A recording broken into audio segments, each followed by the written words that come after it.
Ni kuombe uchukue sekunde chache kusubscribe, like, comment na share kwa habari punde kila uchao. Asante.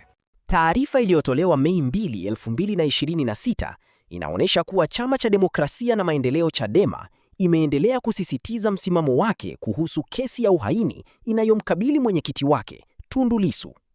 Kupitia kikao cha kamati kuu kilichofanyika jijini Dar es Salaam Aprili 28 na 29, 2026, chama hicho kimeitaka hatua za haraka zichukuliwe ili kuharakisha mwenendo wa shauri hilo mahakamani.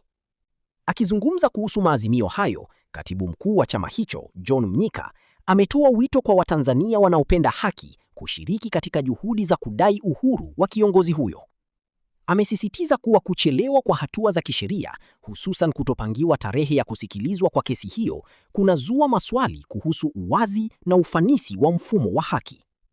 Aidha, kamati kuu imeitaka mahakama kutoa ufafanuzi wa kina kwa umma juu ya sababu za ucheleweshaji huo, ikieleza kuwa hali hiyo imechochea mjadala mpana kitaifa na kimataifa kuhusu haki za washtakiwa na uhuru wa mahakama.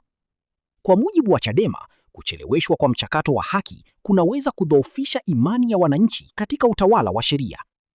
Hata hivyo, chama kimesisitiza kuwa kinaendelea kuheshimu taratibu za mahakama, huku kikisisitiza umuhimu wa uwazi na uwajibikaji katika kesi nyeti kama hii ili kulinda haki za binadamu.